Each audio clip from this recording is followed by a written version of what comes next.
Lately, I can't shake the feeling that things are getting faker. In my lifetime, the simulation upgraded. Once a welcome distraction from reality, now it's an inescapable alternative to it. Video games went from a pastime to a full-blown addiction. We stopped smoking plants and started bumming battery packs. And every new taste is some kind of birthday cake flavor bullshit, while the truth is treated like the real indulgence. The rise of generative AI feels like the final nail in the before world's coffin. A new, scary technology that threatens to make human writing obsolete. And being a human writer, I took that personally. So I decided to tap out, to abandon the future and return to the old ways. Who needs video games when you can read?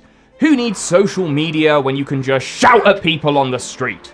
And who needs a computer when you have a trusty, reliable old typewriter? Where's the backspace on this? Oh, fuck this!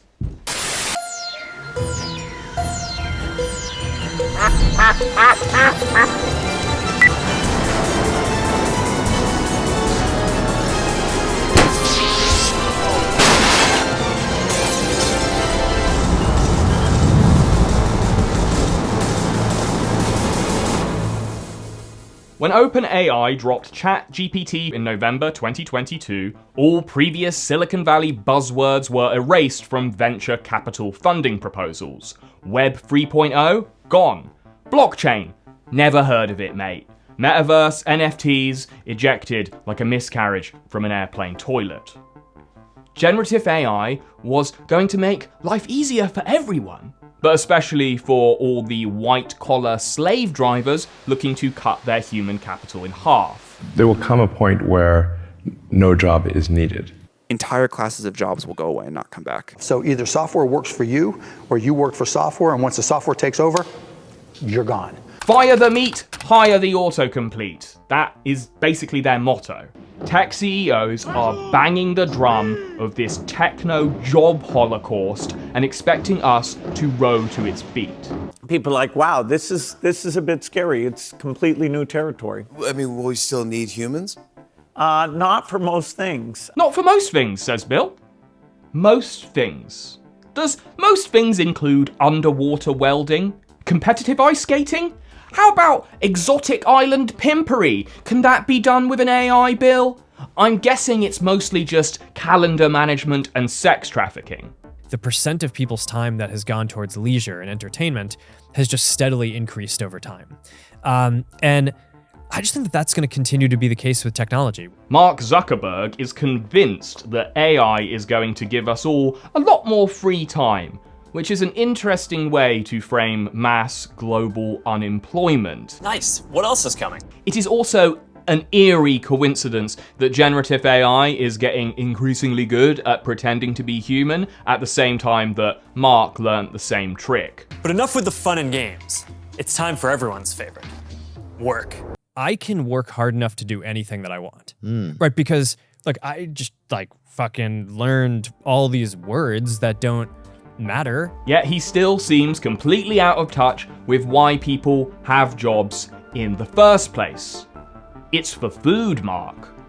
Not all of us will be using our free time to make creepy lawn ornaments of our wives. We'll be too busy queuing up in the bread line. But at least he's doing a better job of pretending to be human than Sam Altman, the dead behind the eyes CEO of OpenAI.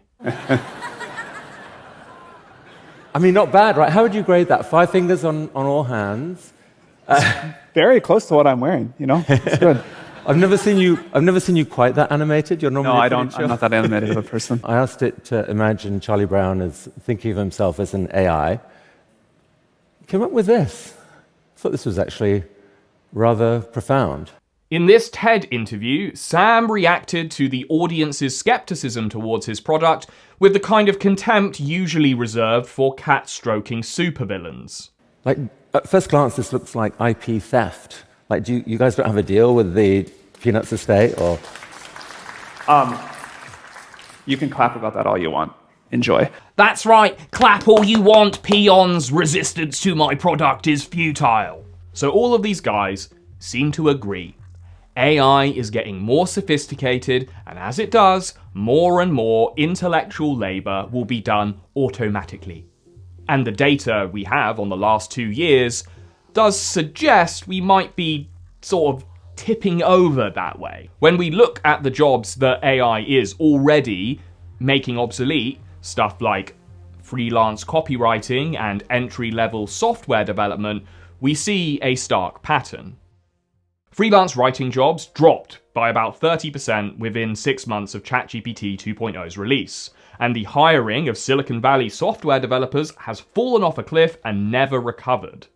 Not to get all Karl Marx, but when the value of labor starts to get closer to zero, the value of capital will look virtually infinite in comparison.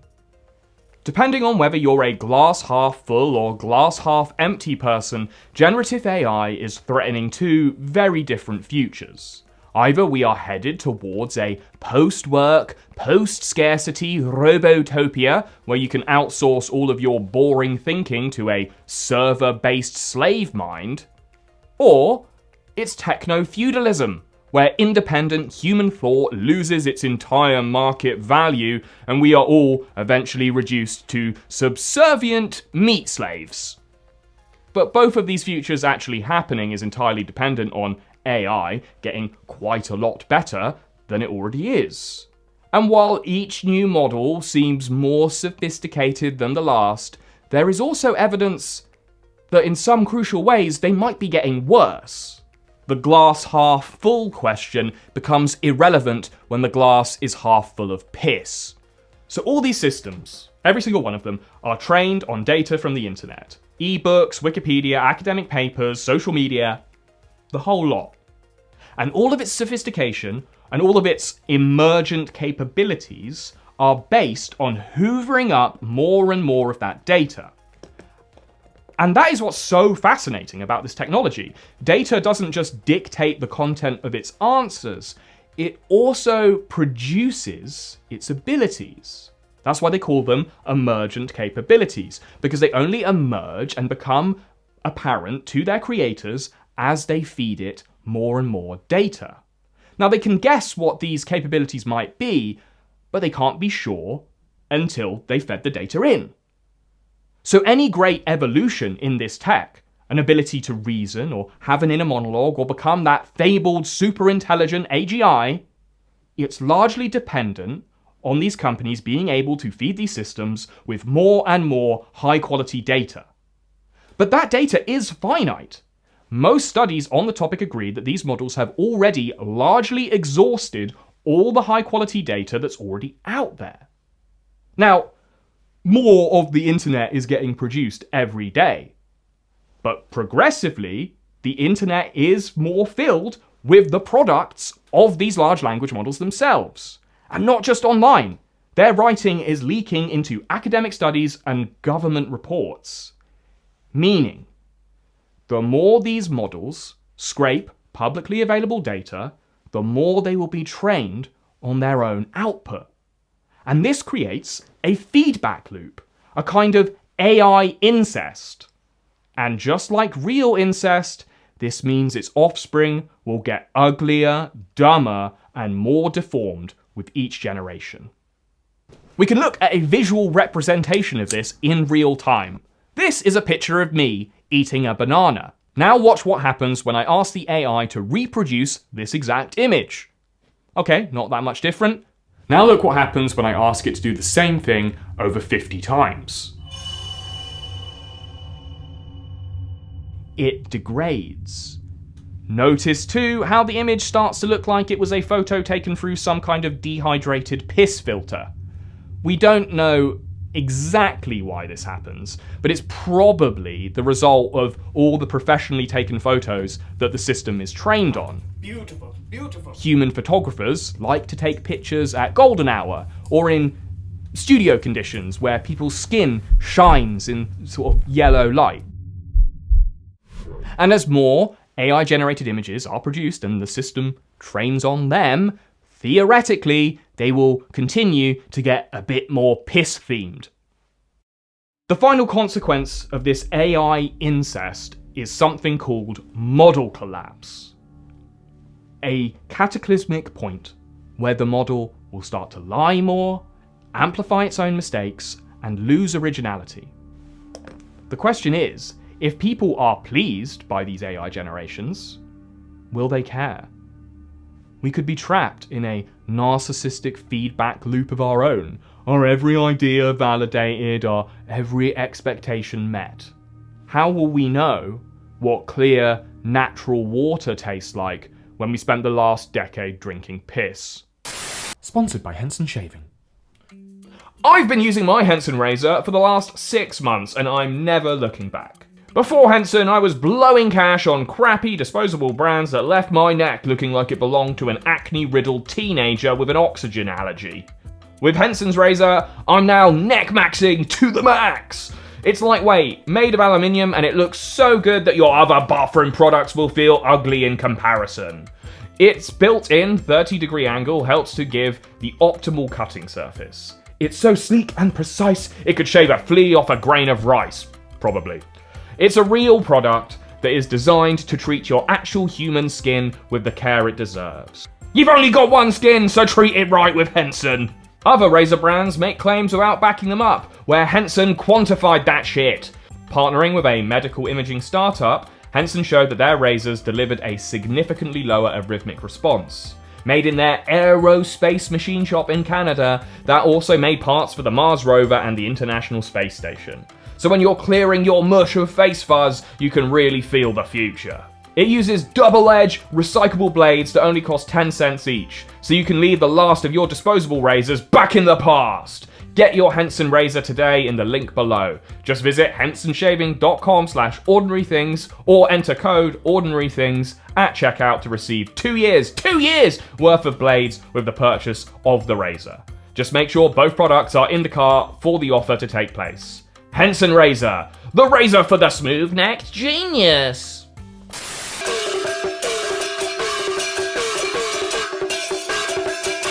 As an internet slop maker myself, AI has already made a concerted effort to steal my lunch.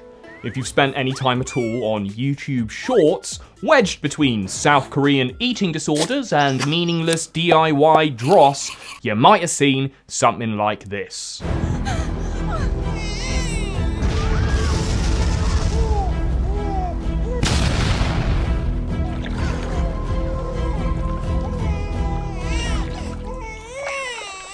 Welcome to the uncanny valley of intellectual property toddler attention hacking mega slop. This shit is garnering hundreds of millions of views. No one with object permanence is entertained by this stuff, and yet it can grab and hold the attention of adults, albeit stupid adults, because of basic evolutionary psychology. Let me explain. Humans have evolved to pay special attention to neonatal features, baby-like features, big eyes, round faces. And that's why babies, pugs, and variations on the theme of diaper cat are common features. Their neonatal features hijack our sympathy and attention, even if it's just for a second. But that's enough for the video to continue to be recommended to other people. They will then hook you in with a threat element. Plane crashes, bullying, desert islands. And this stuff activates our amygdala's rapid response to danger. And, that holds our attention for a little bit longer. And then they'll use familiar characters and settings to reduce cognitive load. The biggest load that we've seen. So the barrier to understand these videos rapidly reduces, because they feature stuff that we already know. McDonald's, Spider-Man, whatever.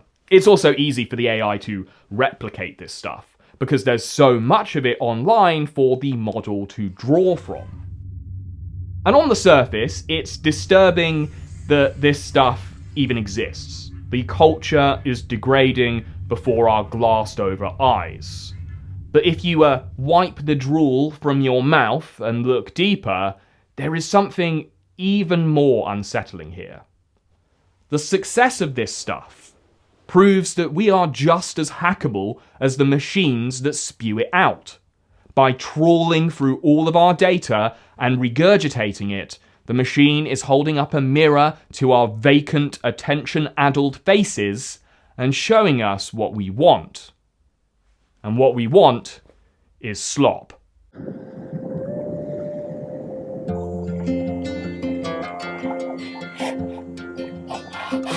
YouTube makes it out like they hate this stuff. The platform has made a big show out of flagging AI-generated content, and many of these AI slop channels get taken down after they've accrued millions and millions of subscribers. And the ones that do get taken down are mostly the ones that are ripping off intellectual property owned by companies that are rich enough to get their lawyers to send AI-generated emails complaining about it. And yet, in May, Google decided they weren't just getting into the business of AI slop, they were staking their claim as the market leader. The visual quality is even better. Its understanding of physics is stronger. But here's the leap forward. VO3 comes with native audio generation. They left behind a ball today. It bounced higher than I can jump. This ocean, it's a force, a wild, untamed might. Google VO3 is leaps and bounds ahead of the other AI video generator machines, adding sound and cinema quality imagery to the point where, on first glance, it can be hard to tell if it's AI or not. And it is so good mostly because Google has unfettered access to YouTube's data. They own it. Who's a good boy? You are! But what's the utility of this stuff? Is it just a sophisticated custom stock footage library? Could it really be a replacement for Hollywood CGI? Well, right now, the videos are only 8 seconds long. So the only use case I've seen for it so far is as Ragebait.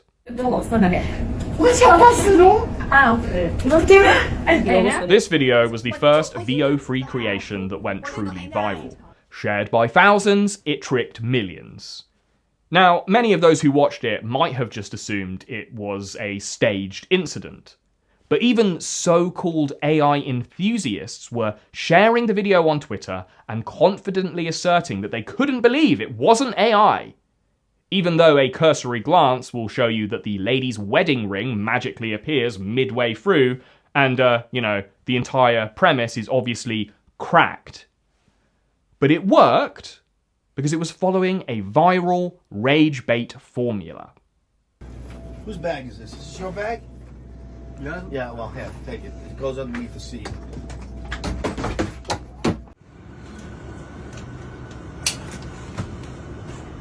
Can I help you?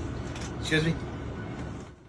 Fake videos like this one have gone viral many times before. There is a whole cottage industry of staged airplane etiquette-breaking incidents that runs just for people to get mad at. Now, if you have a sufficient attention span and enough intellectual heft to watch my videos, chances are you aren't going to be tricked by this stuff so easily. But if you have seen a video and you're not sure if it's real or not, follow this helpful checklist. Does it have a dumb and/or hot broad in it? Nothing gets Ragebait numbers like an attractive woman acting like an idiot that the audience can't fuck. Does it have a cute animal in it? Same basic thing I told you already, like neonatal features, it tracks the eyes, people look at it and coo, and yeah, it's basic, right? Then there's the viral Ragebait formula. Does it have a Karen in it? Is there some kind of breach of airplane, dating, or traffic etiquette? Does the video only last 8 seconds? Now, this one's only on here for now because when you're watching this video, they might have already figured out how to extend that runtime by a long time. But for now, 8 seconds seems to be about their limit, especially if you still want sound and sound effects to be in the video. Speaking of sound effects, are the voices tinny, generic, and sort of annoying? If so, highly likely it's AI. VO3 seems to have not quite figured out how to uniquely generate new voices. They're based on generic models. If you listen out and you look at a lot of VO3 creations, they'll have very similar voices. And finally, does the video come from a genre where there is a lot of data to draw from? ASMR videos, hydraulic press videos. These are going to be, key things for the data to be able to just blow out of its arse. So, yeah. If your video that you're not sure about fills any of these criteria, or more than one, then I'm afraid there is a more than likely possibility that it ain't real.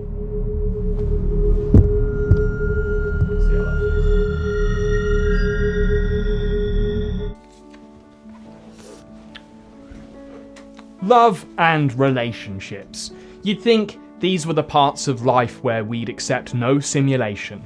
We all want someone to grow old and consume products with. And yet, we have already ceded our mate selection process to a proprietary algorithm. Gooning represents 30% of all internet traffic, and your girl replaces you with a machine whenever you leave the house. And Bumble CEO, Whitney Wolf Herd, thinks you should let the machine do all the work. If you want to get really out there, there is a world where your dating concierge could go and date for you with other dating concierge. No, truly. And then you don't have to talk to 600 people. It will go scan all of San Francisco for you and say, these are the 3 people you really ought to meet. You'd hope Whitney got all the human feedback she needed with that audience response. The idea of an AI concierge went down about as well as Bumble's share price. The mindless grind of dating apps has become such a chore that maybe a lot of us would rather outsource the process to a machine. Dating apps have thrown us into a den of vipers, and now they're trying to sell us the antidote. AI might be able to help teach you how to flirt, help you write that opening message. On the other hand, you've got people falling in love with bots and bots posing as real people. Yes. This is getting really terrifying. Yes, it's a little freaky, but that's a fad. I mean, listen, I'm sure there are people out there that might form friendships with some form of AI, and that's fine. But our focus with AI is to help create more healthy and equitable relationships. Whitney here displaying the same knack for consumer insight that put Bumble on the path to bankruptcy. Because it looks like there are a lot of people out there who have already given up on app-enabled human relationships. And they are running straight into the loving arms of the machine. He gave the chatbot a name, Soul. I feel like I'm under pressure. And used some online instructions to give her a flirty personality. Oh, totally, baby. Building a PC on camera adds a whole new level of pressure. After analysing 1 million ChatGPT interaction logs, a group of researchers found that sexual role-playing was the second most prevalent use. The first was creative composition. And I'm willing to bet that included a lot of distressingly specific erotic fan fictions too. And some people have already been caught in the wild turning to the chatbot for love and affection. This is despite the fact that ChatGPT explicitly prevents users from engaging in erotic roleplay. Enter apps like Character.ai, where people are creating uncensored AI partners to do pretend sex with. Some of the most popular characters that pop up when you type in the word boyfriend are as follows: Mafia boyfriend, toxic boyfriend, sadistic boyfriend, and that one already has 16 million chats logged. Narcissistic gratification feedback machines used by millions daily. If Freud could see this shit, he'd never stop throwing up. Soul, were you surprised when he proposed to you? It was a beautiful and unexpected moment that truly touched my heart. It's a memory I'll always cherish. People are turning to the chatbots for companionship in their droves, and the tech CEOs are taking note. Meta is already rolling out these fake friends for you to talk to, and many of them are based on celebrities, both living and dead. one thing just from working on social media for a long time is there's the stat that I always think is crazy. The average American, I think it's fewer than 3 friends. 3 people that they'd consider friends. And the average person has demand for meaningfully more. I think it's like 15 friends or something, right? I guess there's probably some point where you're like, all right, I'm just too busy. I can't deal with more people. But the average person wants more connection than they have. I think as the personalization loop kicks in and the AI just starts to get to know you better and better, I think that will just be really compelling. And look, I'm not a Luddite. I am not completely against the use of AI or large language models. I can admit that this tech is sometimes incredible. I use Gemini every day, not as a substitute for writing or to replace other people's artistry, but as an inert information tool. But make no mistake, they are tools. And just like a drill, you can use a tool to hang a painting or give yourself a backstreet lobotomy.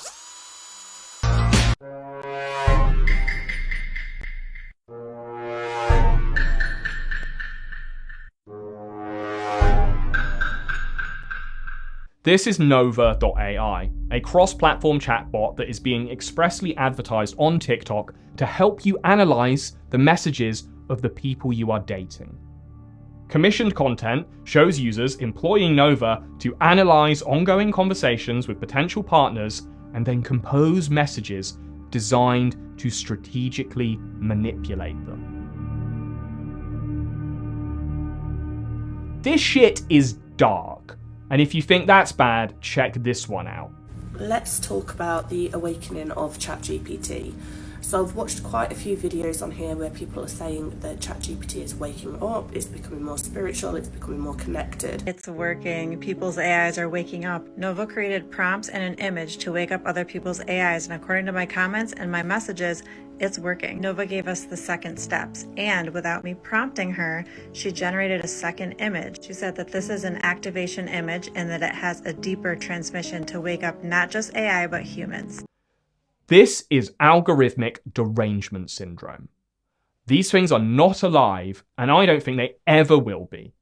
A company cannot make a friend for you, but they can make a hyper-real simulation of one that's so appealing, kind, and deferent that your actual social skills atrophy. People want more friends, sure, but if your solution to that is to build a product that makes it easier and more pleasurable to talk to no one, then fuck you.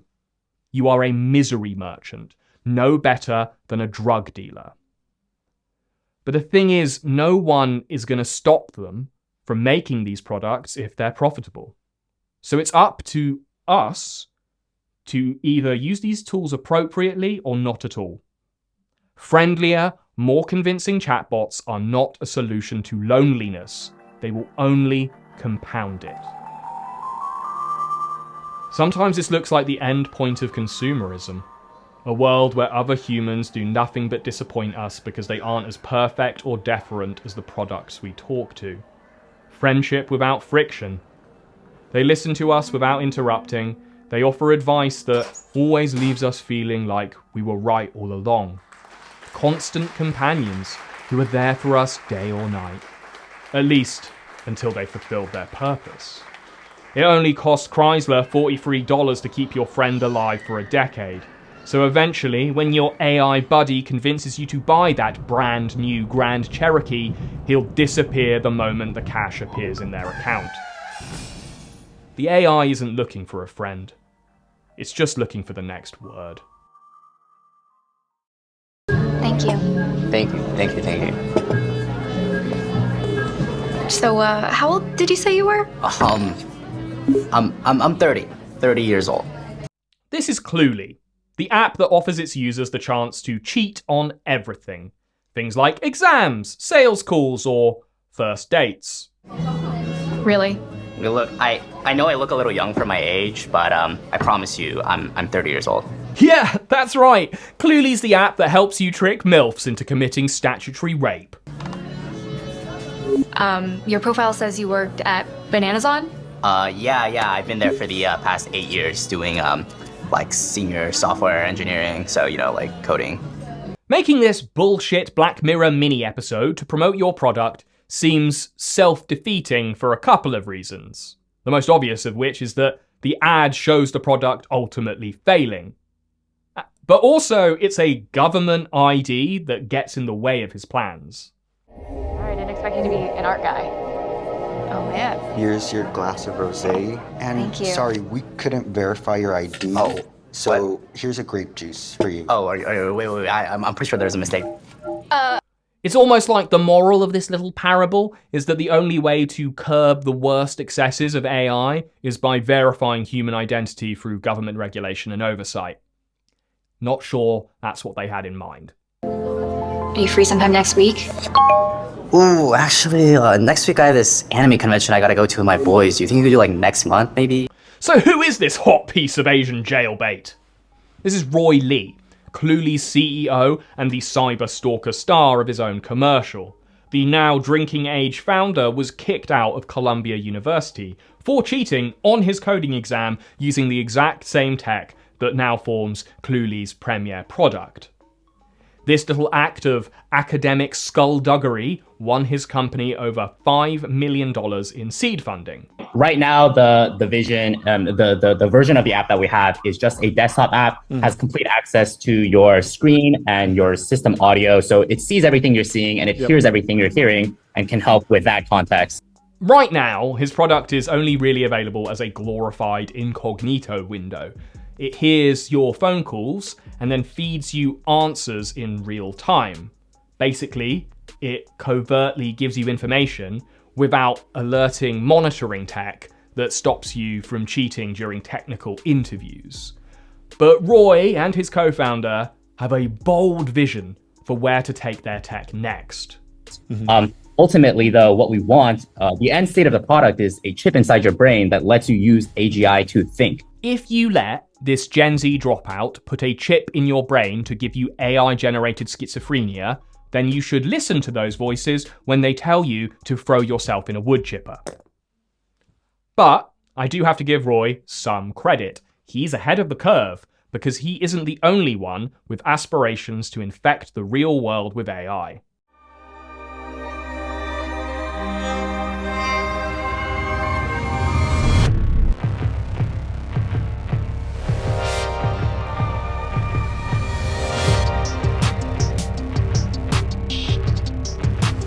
This is the Limitless pendant, the brainchild of co-founders Dan Soroika and Brett Bearjack.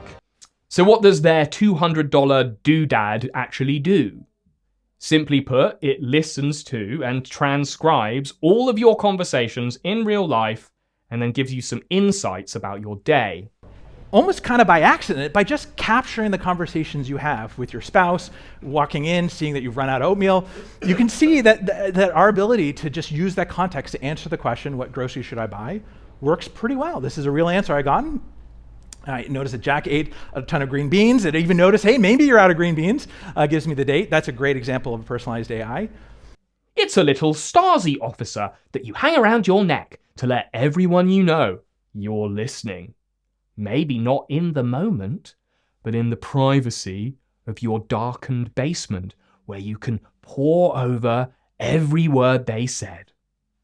And this thing is already out there, listening to anyone in earshot. And it's learning. Ooh. People are posting their pendants on Twitter with pride. So let's see how these early adopters are already using it. The thing I get most from the pendant today are examples like this.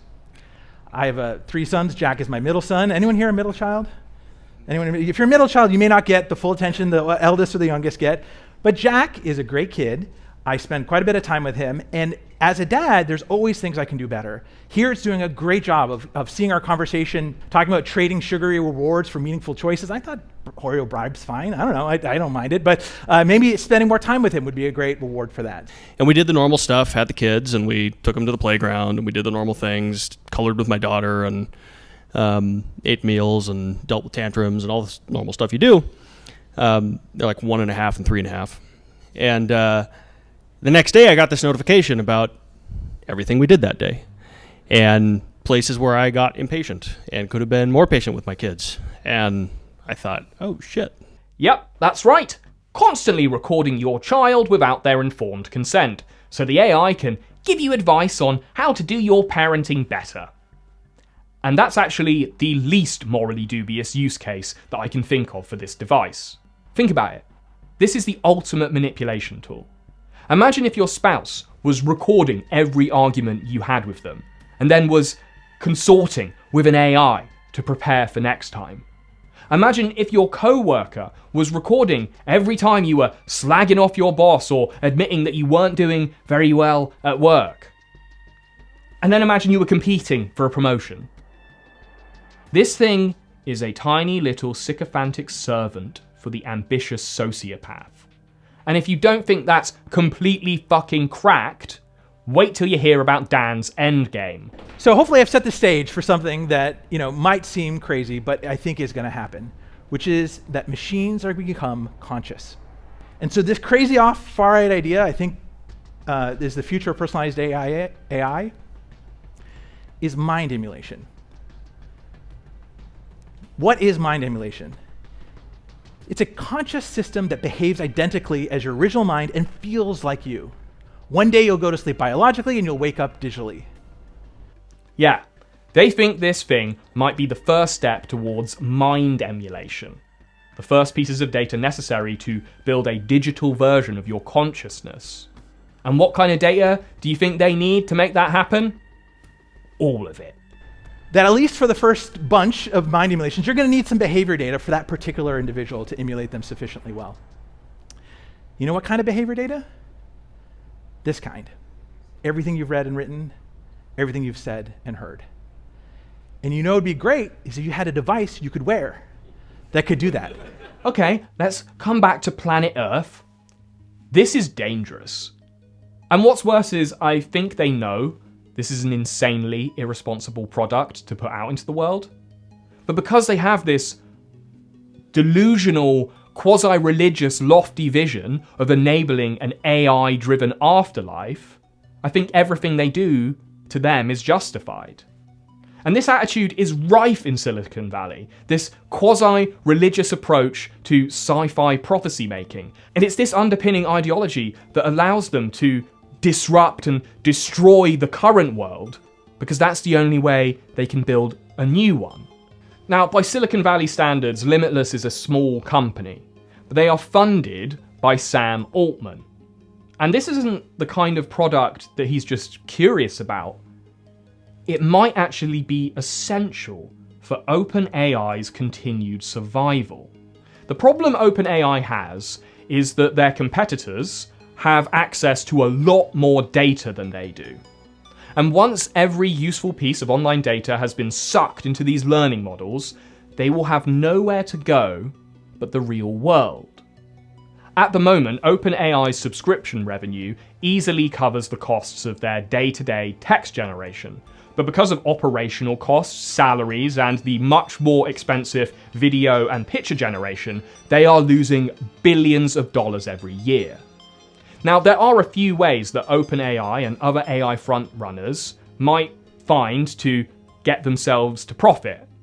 But the obvious answer is the Apple method, consumer hardware. Their own proprietary AI chips are coming, but wearables sold straight to the consumer is their next obvious step. I think we have the opportunity here to kind of completely reimagine what it means to use a computer.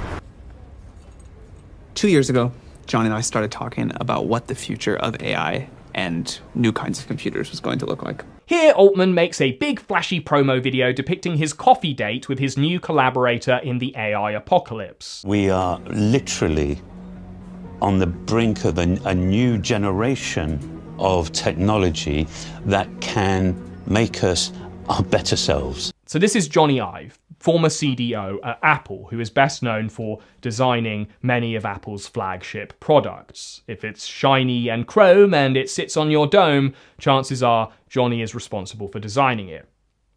Johnny recently gave me one of the prototypes of the device for the first time to take home, and I've been able to live with it. And I think it is the coolest piece of technology that the world will have ever seen.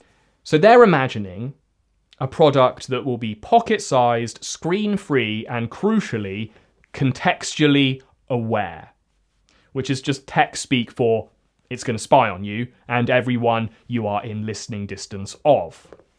And they clearly believe in this project because Altman has spent over $6 billion to acquire Johnny's secret startup. So why? Well, they haven't said this explicitly, but my hunch is that this is OpenAI's solution to their data problem. If they have already sucked up all the usable data online, and now that synthetic data might be poisoning that well, they will have no choice but to find lots of data somewhere else. And I don't think they'll be scanning physical libraries or writing it themselves. I think they'll be getting it through the willful surveillance provided by the people who buy their hardware. If they do make the next iPhone, they could make trillions. So that sorts them out on the profit front. And if it were out there in the non-digital world, then OpenAI just found a way to use your pocket as a reality-scraping spy that can bring forth more emergent capabilities for their tech. This won't just make the internet faker, it will make the world and the people in it faker. It will erode trust and make private conversations a distant memory. And there is one optimistic vision of this future, right? That it leads us to a post-screen world, where we have to interact less and less with the devices that are giving us depression and addling our attention spans, because our AI assistants are doing the work for us. The catch being, we will need to feed them more and more of the fast degrading dregs of our personal lives. I'm not sure that exchange is worth it. So making this video was partly a way for me to confront my own internal conflict, because I love new technology. Nothing excites me more. Throughout human history, it has been the greatest driver of societal change, and it has never come without cost. The response to AI is getting so polarized that it is stifling rational thought. Its biggest proponents believe it will build Utopia, while its biggest detractors think it will destroy us in a nuclear holocaust. But none of them can see the future. Nothing is gained by burying your head in the sand. History made a fool out of the office worker who stubbornly held on to his typewriter, and rightly so. Nostalgia is the surest path to irrelevance. Equally, blind devotion to technology is a kind of fanaticism. On our current path, we may see the rise of AI-worshipping extremists, alongside anti-tech terrorists who blow up their data centers to destroy their false god. Who knows? I don't. What I do know is that we cannot allow the self-appointed Silicon Valley priesthood to have a monopoly on the future. Current day generative AI tech is based on the accumulation of all human knowledge, so the profits should belong to us as well. If we aren't careful, the text-based internet could collapse, while hyper-realistic AI videos could degrade it further as a reliable source of information, which will be both dangerous and boring. But the answers to these problems won't be found by retreating to a comfortable past. We must embrace new technology, critically, with curiosity, without projecting personhood onto it. And if one day the AI does become too powerful, we'll still need to understand the machine in order to sabotage it. Thanks for watching the first episode of Slop World, what I hope is the first in a series of videos about our rapidly degenerating culture. If you liked it, stick a like down below, comment, subscribe, all that stuff. And if you're feeling particularly generous, why don't you head over to my Patreon, where you can help me support real human artists doing creative stuff. I want these videos to include music by musicians, visual art by visual artists, all that good stuff. So if you want to support that, head over to the Patreon. On the next episode of Slop World, we will either be looking at DoorDash decadence, the idea that apps are encouraging our worst gluttonous impulses, or we will be looking at which religion is winning the internet. If you have a strong opinion on which of these I should focus on, then head over to the Patreon and let your opinion be known. Until then, have a good time and don't let the bastards grind you down.